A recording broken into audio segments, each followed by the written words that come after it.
Hai sahabat-sahabat Guru Singa dimanapun kalian berada, semoga kalian sehat selalu ya.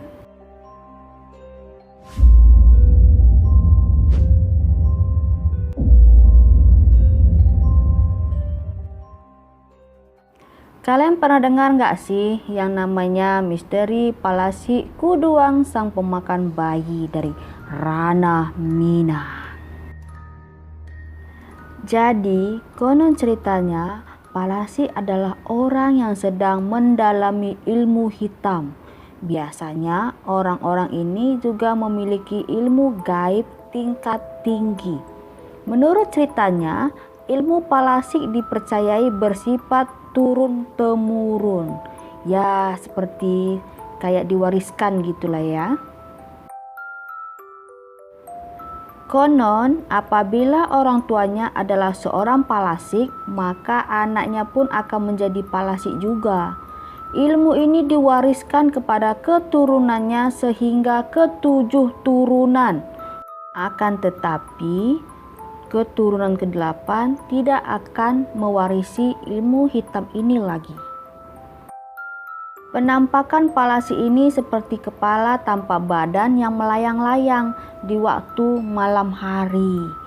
Kuduang dalam bahasa Minang sendiri berarti buntung atau terpotong. Ciri khas dari Palasi ini adalah mereka tidak mempunyai cekungan di atas bibir dan hidungnya.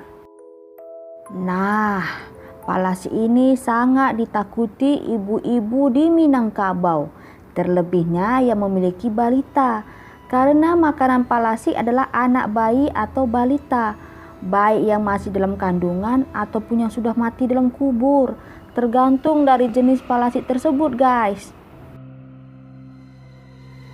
Ada Palasi yang memakan bayi dalam kandungan, sehingga bayi tersebut lahir tanpa ubun-ubun atau ubun-ubunnya cekung hingga mati dalam kandungan. Serem banget ya. Kemudian ada pula Palasi yang memakan bayi yang masih rapuh atau masih kecil, sehingga bayi tersebut sering sakit-sakitan dan berakhir dengan meninggal dunia. Ada juga Palasi yang jenis memakan mayat bayi atau balita yang baru meninggal guys. Bayi atau balita yang sedang dimangsa oleh Palasi sebenarnya tak semerta-merta meninggal.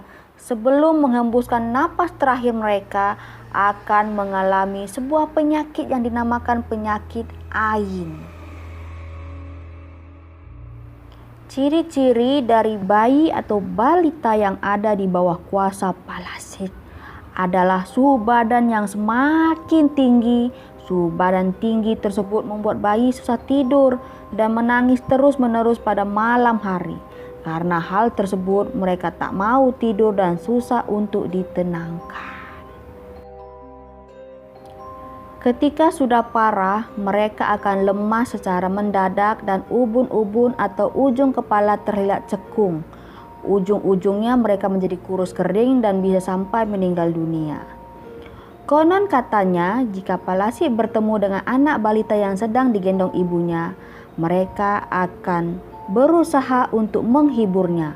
Hal ini dilakukan untuk menyerang balita tersebut dan mencari tumbal bayi dengan kepala melayang-layang tanpa tubuh. Konon katanya penangkal Palasi itu adalah jika kamu melihat orang yang mencurigai atau memiliki ciri-ciri seperti Palasi, yaitu tidak mempunyai parit atau cekungan di antara hidung dan bibirnya, jangan dijauhi.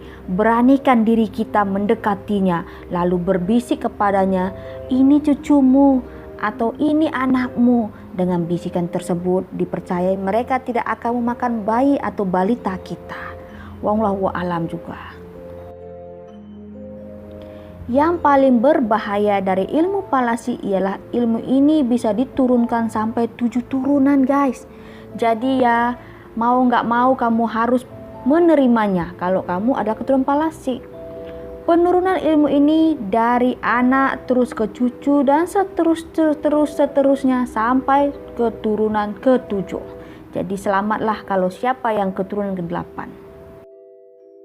Konon katanya hal tersebut terjadi karena para penganut ilmu palasik ini terkucil dari masyarakat dan mereka terpaksa menikah di antara sesama penganut palasik.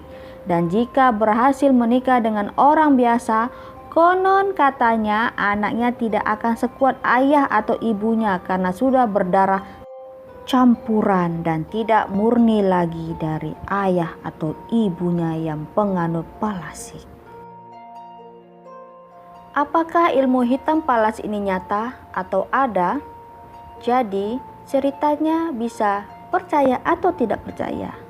Akan tetapi masyarakat di Minangkabau sangat menakuti benda-benda seperti ini, terutamanya ibu hamil atau ibu muda yang mempunyai balita di Minangkabau. Pengalaman keluarga saya mengenai palasik ini juga sungguh sangat menyeramkan.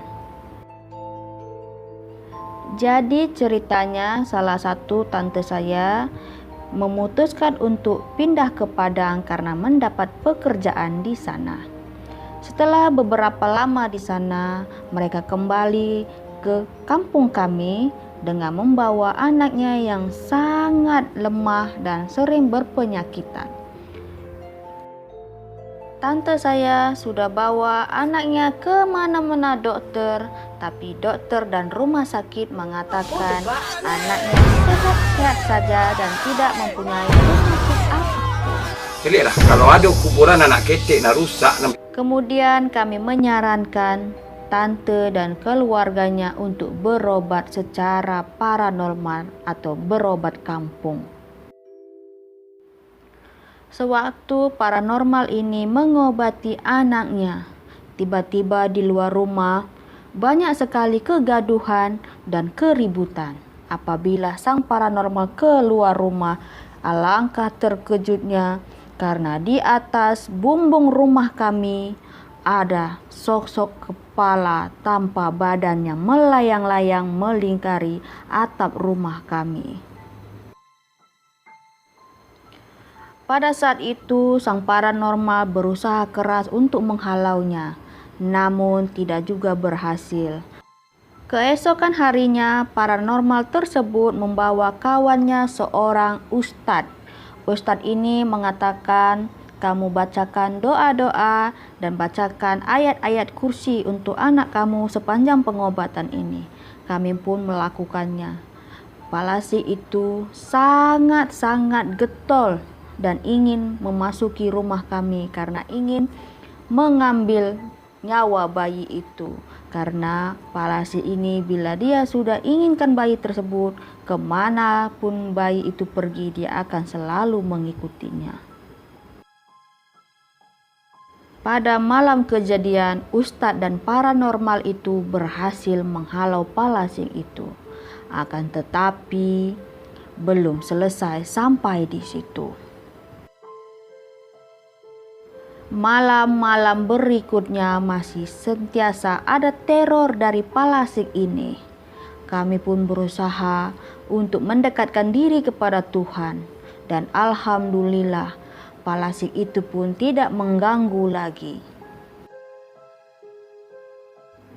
Menurut cerita tante saya itu, pada waktu itu memang lagi musim-musimnya atau lagi gentol-gentolnya palasik ini di mana-mana di ranah Minang. Namun bayi tante saya ini selalu sakit-sakitan sehingga umurnya 5 tahun. Selepas 5 tahun, bayi ini telah sihat dan menjadi anak yang periang, bahkan tidak seperti anak yang ada penyakit seperti sebelumnya. Palasik ini juga ada banyak sebutan. Kalau di Kalimantan disebut kuyang, kalau di Medan pun dipanggil kuyang. Tidak tahu ya kalau di daerah lain dipanggil apa. Coba kalian komen, palasik atau kuyang ini dipanggil apa di daerah kalian? Silahkan komen di bawah.